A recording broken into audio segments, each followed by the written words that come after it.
Normal people and leftists almost live on entirely different planets, except the planets are like in the TV show Fringe, in the sense that the two planets are in the same place, but only one planet can see into the other.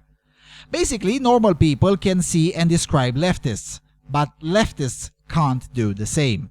So how do you maintain composure under these circumstances?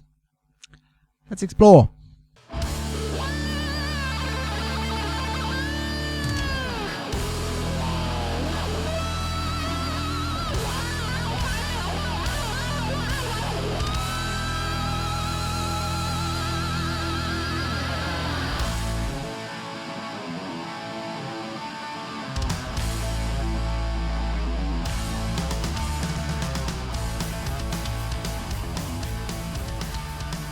Hello everyone and welcome to the Freedom Alternative. Alright, so this video comes in part at the request of a long-time supporter of this channel and in part because I stumbled upon an outstanding display of ivory tower leftist pole type of thinking reported in the Washington Times. Now before I go to the composure and the story in Washington Times, allow me to frame the situation in such a way that makes sense for as many people as possible. Let's say you have population A living on a plane. And let's say at some point a huge mountain, or a wall if you want, grows somewhere in the middle of them, trapping 1/3 on the one side of the wall, and let's say in the higher portion of the plane, and the 2/3 on the other side. But this division allows one side to look at the other, but not the other way around. So now population A2 can still observe population A1, but population A1 can no longer observe A2. Now, fast forward several generations, what would happen? Well, in the most simplest of terms, both populations would continue to grow, but since they no longer interact with each other, they slowly but consistently start to diverge, not just in culture, but at a fundamental genetic level. And since A2 can still look through the wall at A1, the A2 population can also make adaptations to avoid the mistakes that they observe with population A1. Meanwhile, after decades knowing that they can't see what A2 are doing, the A1 population stops looking in the general direction of the wall altogether, so not only they get disconnected from A2, but completely forget A2 even exists, let alone look in their general direction. And then, after several decades, the wall is torn down. But by the A2 population, and members of the A2 population flock to the A1 area to give them all the good news that the separation is over, and soon realize that the A1 population doesn't even see A2 as people, let alone as co-citizens of the same plane. Well, this is our situation now, with A2 being the normal people. Essentially, we have always been observing leftism, not by choice, but because it was everywhere, and we had no choice in either observing it nor interacting with it. Leftism was and is on TV, in movie theaters, in most of the music, in newspapers, in everything. We could observe population A1 at all moments, but they couldn't see us, like at all. Only since very recently, when the traditional walls between the cathedral and the rest of us have fallen, has it ever been possible for population A1 in our metaphor to look at us and interact with us. Now, the point of this metaphor is to illustrate just how remote leftist ideologues really are from everyone else. I was initially considering an analogy with religion, such as evangelicals or militant Muslims, because the analogy was more apt, considering that leftism is also at least a cult, if not an outright religion, but that analogy doesn't fully express the deep division that exists between normal people and leftists. In other words, there is more interaction between normal people and militant Muslims or militant evangelicals, even than between normal people and leftists. And that interaction, it's much closer to a two-way street. I mean, yes, militant religious thinkers are radically different than normal people, but militant religious thinkers still do know how normal people think, even as they view normal people as lost sheep or sinners or kuffar or whatever. Leftists, on the other hand, are at a whole new level. They not only see us as sinners and kuffar, but many of them are not entirely convinced we're even human. And this is not to slander leftists, but to describe them. Militant leftists have become so insulated that they legitimately don't know that other people exist. Now, admittedly, many militant leftists, especially those in Hollywood or academe, mask their disdain for normal people quite well, but sometimes that mask slips, as I've shown in the in the academia video, where militant leftists refer to ordinary members of the public as outside aggressors, or called for the genocide of most of us. That's when you see how much they think of us as humans. So, now let me exemplify this string of metaphors, and then we get to the main point.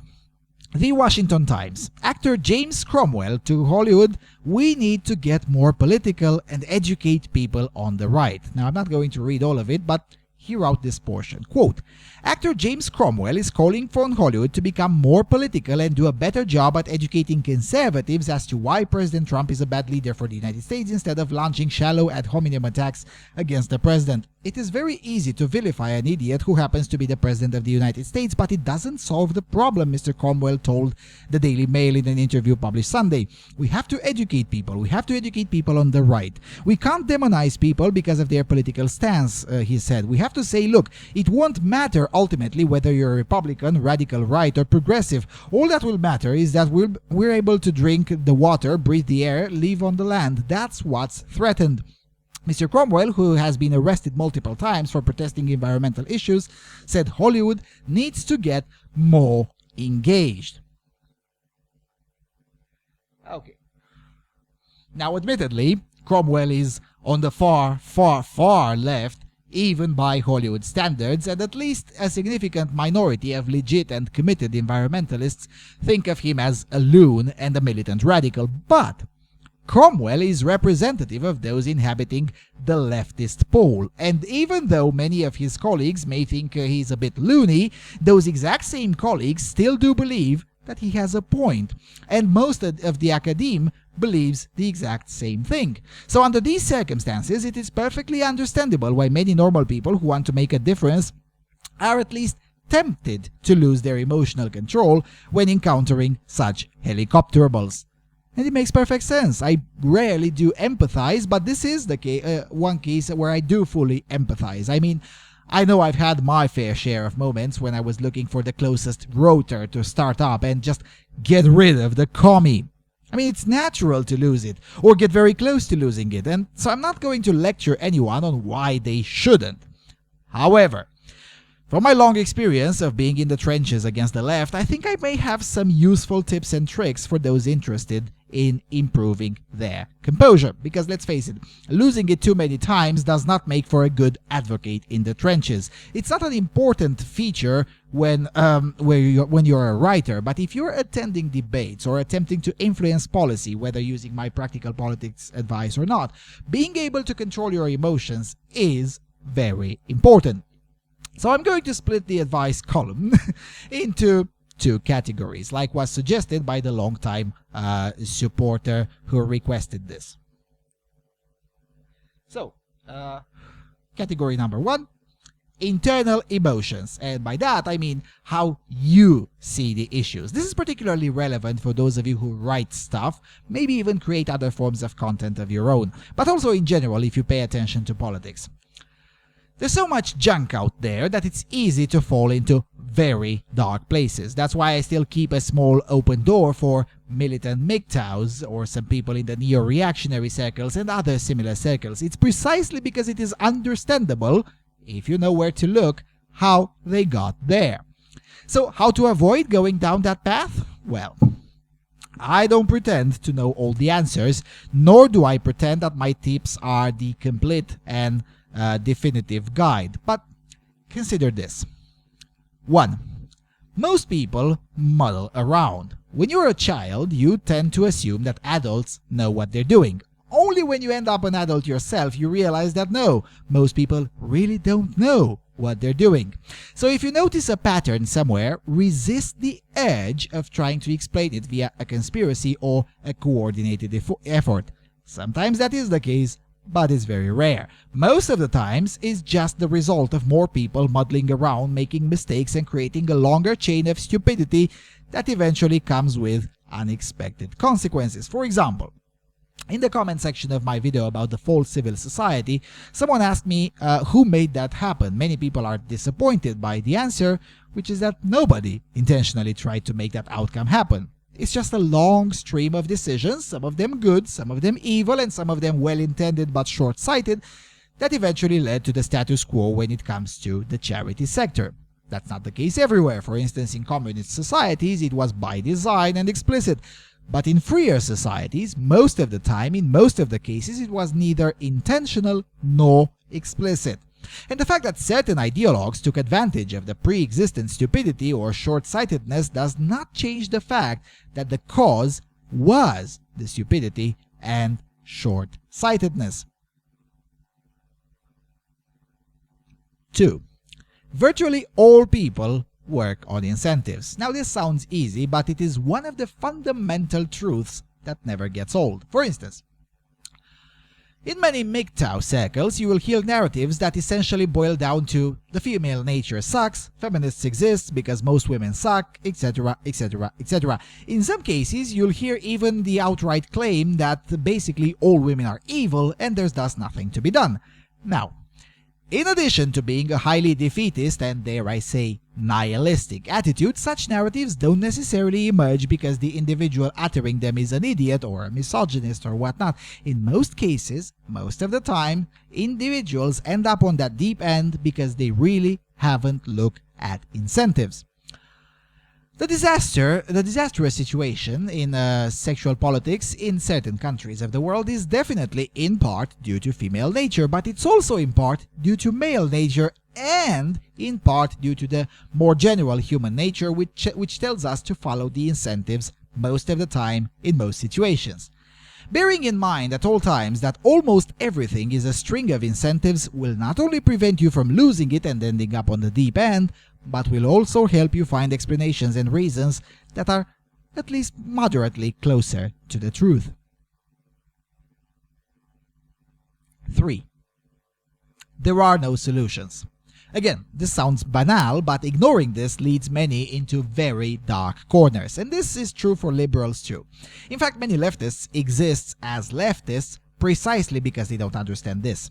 That's how you see very high degrees of authoritarianism, mostly on the left, but still way too much on the right as well. Authoritarianism exists precisely from the belief that solutions exist. Now, mind you, I am referring here at very high degree of authoritarianism from Obama upwards, let's say. I'm making this clarification because if you keep an open mind to the extent that your brain fall off, one can make the argument that the criminal codes banning murder is authoritarianism, which in strictly philosophical sense, it is, except that in most countries in the world, the criminal codes don't start from the premise that their existence will stamp out murder. In other words, such measures are not there as a solution, but rather as a trade-off. The trade-off being that such a ban would prevent some murders, and as a result, everyone is better off, even if the ban is highly imperfect. The really authoritarian option would be to install cameras everywhere, including bathrooms and bedrooms and every inch of all forests globally, and then have an AI calculate everything, something like the Person of Interest TV show. If you have seen the show, if you haven't, please do. Now that would be an authoritarian solution. Anyway, so keeping in mind that solutions don't exist will prevent most people from going somewhere on the deep end. 4. Balance between details and big picture matters. Now this is a tougher one, and you'll get this wrong sometimes. Everyone does it at some point in time, and I know I have, and I know of exactly nobody who hasn't. Ignoring details because the big picture is more important is what leftists tend to do. That's how they ignore the heinous cases of false rape allegations, crude institutional racism via affirmative action, incidents of mass starvation, and so on and so forth.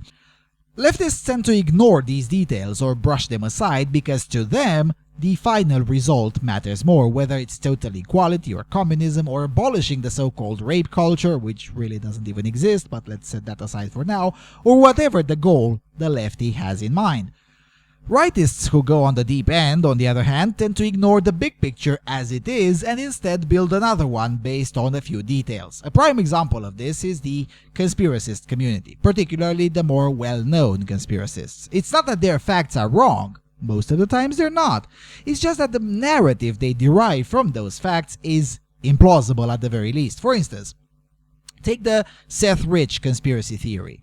Most of the facts used to concoct the story were correct, but most of the inferences drawn from those facts were not. Now keep in mind, this is not an absolute. Sometimes you do have to infer a big picture from just a few facts because there's nothing else to work on. The key is to suspend judgment until you have more facts.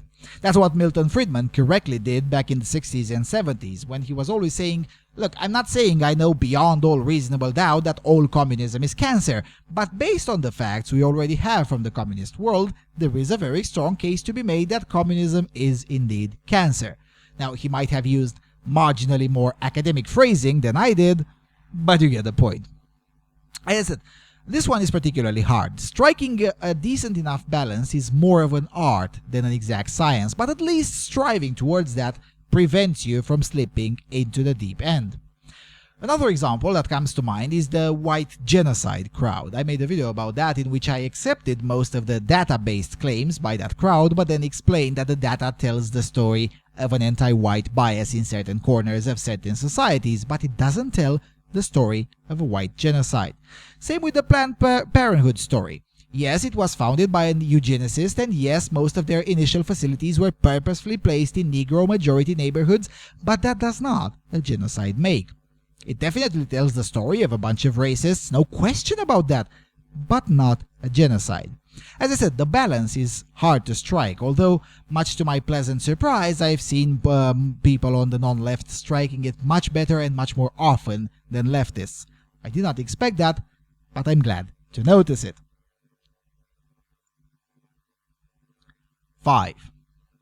Cautiousness and humility ought to reign supreme. Again, not easy to accomplish, but still very important. This should be, though, easier to accomplish on the non-left, since being cautious and humble is part and parcel of being a conservative after all. This means in practice that you should not regard yourself as too important, nor should you underestimate anyone. Again, this sounds banal, but it is the fundamentals that get ignored most of the time. I've seen very good arguments dismissed because the interlocutor had misspelled the word or used more common man type of language rather than intellectualized language. This is a mistake. The opposite is a mistake too, namely to take for granted only something just because it's packaged well. If good or professional packaging were the only measure for good arguments, then surely CNN and the Young Turks have by far the best arguments. Now, I'm not saying you can learn something from every single blathering fool you encounter, but I am saying that you should be cautious both when dismissing and when believing something or someone. I don't routinely advise people not to believe me just to sound smart, but because I know for a fact that occasionally I get things wrong, because I'm just as flawed as the next guy. That's why I developed a relatively complicated routine behind the scenes that has the disadvantage of delaying the publication of new videos, but also reduces the chance of getting something really wrong to an absolute minimum. In other words, a cautious trade-off. But this works in daily life too. I always cringe when I see the occasional, otherwise smart individuals sharing a story that just sounds too good to be true, and minimal skepticism immediately debunks it. Those are the kinds of situations where good old conservative caution would have stopped the situation before it happened. 6. There is a point where enough questions are enough. Now, I don't know how to explain this properly, but I'll try. Basically, skepticism is mostly good. The lack of skepticism is self-evidently unproductive. However, there is such thing as too much skepticism. As a former collaborator of mine used to say, until he went to the deep end, ironically, you can skeptic someone out of existence. I mean, are you sure you exist? The point is that skepticism without a strong moral anchor and the rigidity to relying on facts is going to take you full bananas in no time. The easiest example of this is Holocaust deniers, but they are by no means the only case. Think of those who incessantly question vaccines. Now, I happen to harbor a lot more disdain for these ones because they made conversation impossible. We're now in a situation where any reasonable questioning of one particular vaccine gets you thrown in the same bin with the anti-vaccine lunatics. Or the reverse, explaining that in general, most vaccines, most of the time, are in fact useful, gets you the fine reward of being labeled a big pharma shill, or worse. This is a fine example of what happens when you have zero skepticism or too much skepticism. Now again, finding the right balance is not easy, but a good rule of thumb is that if the answers start getting progressively more insane as you apply skepticism, then you're probably better served by getting back to the drawing board because you likely missed something. Now, I don't know how to explain this better. Maybe in the future some contemporary example will emerge and I'll be able to explain it via that example, but for now, I just hope it's clear enough. Alright, let's go to a second category.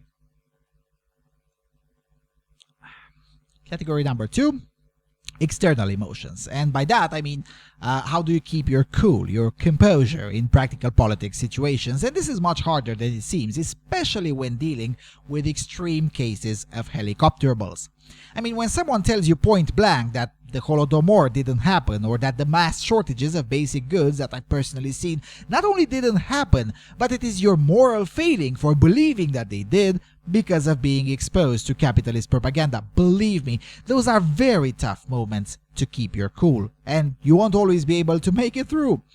And you won't always be able to make it because you're human, and humans are flawed. However, that doesn't mean it can't be trained, although the degree of success depends a lot on the individual. For instance, one reason I've been able to keep my cool much more often in the last 5 years or so than, let's say, 15 years ago is not just because I'm now older, but because I've been exposed to so much insanity that I've gotten desensitized to it. Yes, it is true that once you grow older, you tend to become calmer, but in matters of practical politics, that's not always a given. What is a given, though, is experience and being exposed to lunacy. 15 years ago, the idea of forcing people to use appropriate pronouns would have pissed me off just from hearing it. Nowadays, I can shrug it off by just saying, meh, basic leftism. Not exactly shocking. And then with that attitude, proceed to calmly explain why it's cancer. Just like with the first category, I don't need to pretend to know all the answers, and I don't pretend that, nor do I pretend that my tips are the complete and definitive guide, but there are tips to be considered. So, 1. Assume that your interlocutor is not evil. There have been countless examples in history of perfectly good men adopting at some point in their lives an evil ideology. Now, leftism itself is as evil as it gets, but not all leftists are necessarily evil people. Undoubtedly, many are, especially the top-tier ideologues of leftism. But in most situations, you're not going to interact with those. Most leftists you will meet in practical politics situations are not evil. For instance, should you decide to apply some of the tips that I outlined in the video about local activism, the low-end leftist bureaucrats you'll be interacting with will likely be otherwise decent people. Sure, they may be dumb. In fact, most bureaucrats aren't really that bright. They'll definitely be wrong on policy and likely very ignorant, but not evil. Once you always keep that in mind, it will act as an anchor for you losing your temper, because suddenly it's no longer righteous indignation in the face of evil, it's just annoyance that you have to deal with a dumb bureaucrat. 2. Limited compassion helps.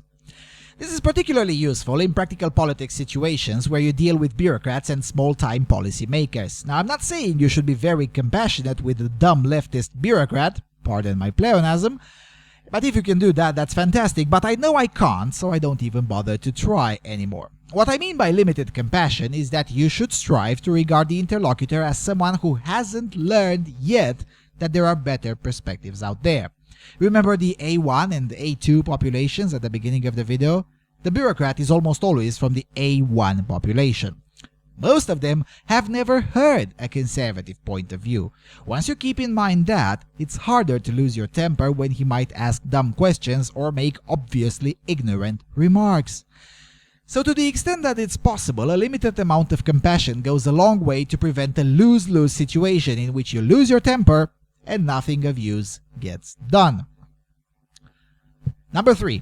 Don't be afraid of being too harsh. This is where many on the right get it wrong, and I would advise you all to watch or re-watch the interview with Olavo de Carvalho, particularly the "Your mother is a fascist" segment. Basically, way too many conservatives start from the shy or meek emotional standpoint, hoping that they won't come off as too aggressive. What that usually ends up doing is that it makes losing one's temper much more often than if starting from a more courageous state of mind. Now, that's not to say you should start by calling your interlocutor a disdainful helicopterable commie, although that's fun and usually true, but it does mean that you should be closer to yourself than trying to project an image of something you're not. I know this sounds like a platitude, but I myself got burned several times until I learned this the hard way.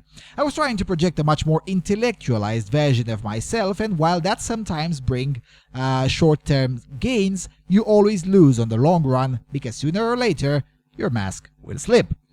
And if you have an audience while confronting a lefty, which you should, otherwise confronting the lefty is of no use, but when you have an audience and you're not acting as yourself, you lose the audience when the projected image slips. For instance, if you start with a more courageous and realistic version of yourself and the lefty calls you a fascist, it's not a surprise to the audience when you bounce back with, "No, your mother is a fascist." But if you start on a more intellectual version of yourself or any other version that is in part false or projected, the audience will penalize you and tend to log off from listening to you if you do the right thing when you're called a fascist. In those situations, you're in a lose-lose spot. If you reply correctly with "your mother is a fascist," you lose the audience even though you effectively neutralized a character argument. If you don't reply correctly, your only other options is the cucked option of trying to explain why you're not a fascist. And in those situations, the audience gets bored and no argument is forwarded, making it much more likely that you won't convince the audience, which is the only purpose, as I usually say, in practical politics confrontations. 4. Laughter and jokes. Now, it's not always the case that laughter and jokes forward your case with the audience. However, when you hear something so inept that in normal situations without an audience would prompt you to just say, "Go fuck yourself, you pretentious moron," then laughter and perhaps cracking a joke is a good way of avoiding losing your temper. And if it's a good joke, also entertain the audience to the extent that the audience won't immediately notice you're about to crack the interlocutor's skull. In these situations, you essentially buy a bit of time until you calm down enough so that you can then commence to carefully dismantle and preferably ridicule what the interlocutor just said. For example, let's say the interlocutor makes the standard far-left progressive case for mass immigration. You know, the one with enjoying the diversity and the betterment of our culture and so on and so forth. Believe it or not, there are still a lot of progressives who still cling to that belief even to this very day. And such a case would infuriate any normal human. But if you reply with "go fuck yourself," you will feel good, but you won't convince anyone from the audience who is not already convinced. However, if you reply with laughter followed by a solid case, you do stand a chance of convincing someone and also avoid an emotional outburst.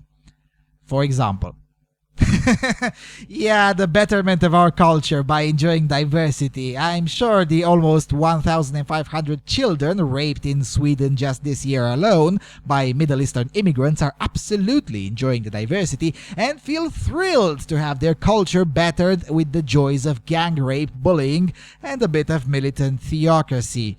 So will the 105 men and 1,800 women who've also been raped just this year alone by the marvelous Swedish diversity. I have no doubt that my esteemed interlocutor thinks he means well, but the road to hell is paved with good intentions, and with enough mental gymnastics, any horror, past and present, can be framed as a good intention. That's how it's possible for my esteemed interlocutor to just stand here and tell me about the betterment of our culture and enjoying diversity, but while this position is laughable in itself, the issue is one of extreme seriousness. With hundreds murdered and thousands raped every year by diversity alone, even humor as a coping mechanism is starting to fail those of us who've been warning about this, only to be lied about and slandered by people like my esteemed interlocutor.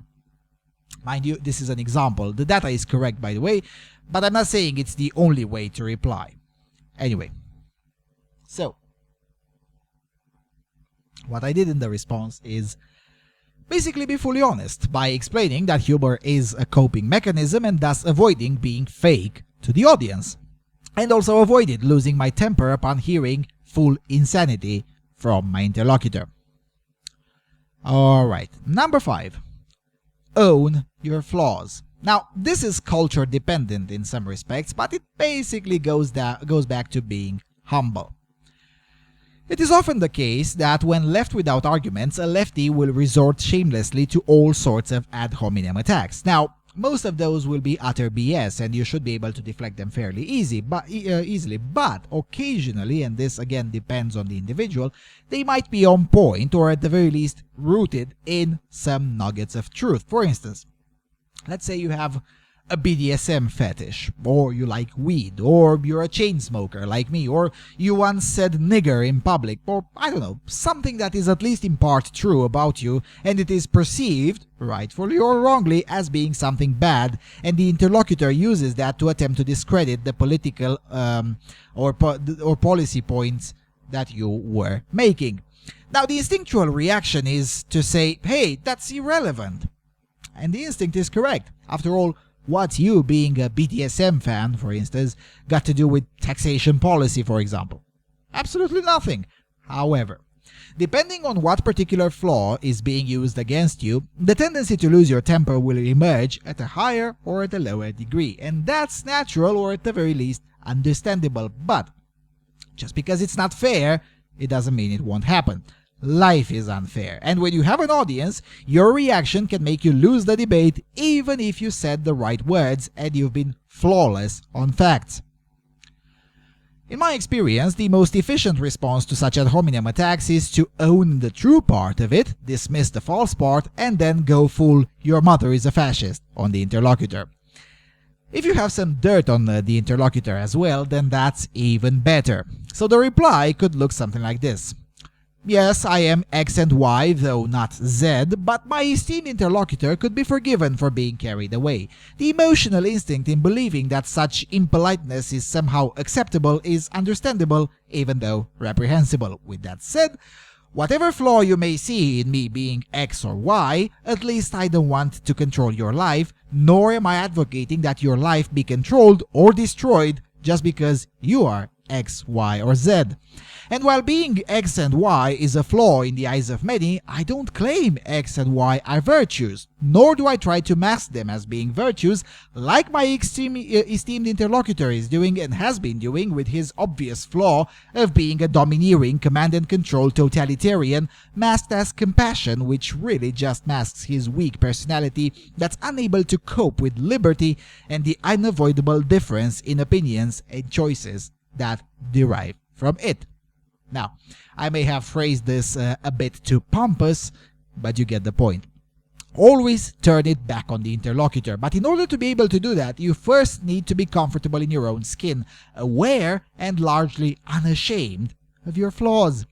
Conservatives overwhelmingly are already in this state, but not all and not always. Though various studies done on this have consistently shown that conservatives tend to be far more content with their condition and generally happier in their own skin, while liberals and especially leftists tend to be, or at least feel, far less secure in their skin, which is another reason why you should strive to reach the level of emotional composure that allows you to throw back at the interlocutor any emotionally charged bomb they might throw at you, especially with these ad hominem arguments. They hurt a lot more on them than they hurt on you. Let the interlocutor lose his temper, and in most cases, he will lose his temper because most leftists are not accustomed to be talked back to in this manner. Alright. Well, I think that's enough for now. Again, this is not an exhaustive list, nor am I under the impression that these tips will always work in all situations. They're merely the result of my experience in various situations combined with previous reading of materials that some of them I don't even remember. And those are the best materials. If you can't remember the author but you can recite most of the material and explain it, then that means the author has done his job of selling the idea and not selling himself. Anyway, for more reading on this, allow me to recommend some materials. One of a more extreme variety is the book called How to Talk to a Liberal If You Must by Ann Coulter. It's published 12 years ago, but there are things in there that could expand your knowledge about this topic, even though some of the book is now a bit, well, outdated. Another one that I really like and is also much closer to my tastes is Ben Shapiro's How to Debate Leftists and Destroy Them, 11 Rules for Winning the Argument. And for an example of don't do that, and also to enhance your understanding as to why so many conservatives lost debates even though they had a better argument, please watch the exchange between Gore Vidal and William F. Buckley that took place in 1968. Nobody questions that Buckley was smarter and had the superior argument, not to mention he was also much more concerned and informed about the issues at hand. But he still lost, because he allowed the progressive lefty to get under his skin, and also didn't properly fire back when he was called a crypto-Nazi. From the same bucket, I'd also recommend William F. Buckley's debate with James Baldwin in 1965, a militant progressive racist Negro who, if were alive today, would be in the streets shouting intersectional bollocks or teaching racial studies at a university. He was the Tumblr ranter of the 1960s. Anyway, the debate, that was a debate that Buckley won on arguments, but lost on emotion. The reason I suggest these things is precisely because you should learn from history. It took Buckley another 20 years to craft a technique that would actually work on progressives, so we don't need to reinvent the wheel. Learning from the mistakes of those who came before us shortens the time frame between the moment you start engaging leftists and the moment you start winning. And with all of that being said, I hope this does answer the request, but also enhances everyone else's knowledge on how to keep your temper. Sadly, these are things that can't be said in shorter videos without missing details. But hey, that's why you all come here after all. So yeah, thank you all for watching. Thank you for your consistent and generous support. Follow me on the usual social media, as this video will probably be published when I'm already in Georgia or Hungary, so I'll be posting updates on social media more than on this channel during the tour, and I'll see you all soon on Freedom Alternative.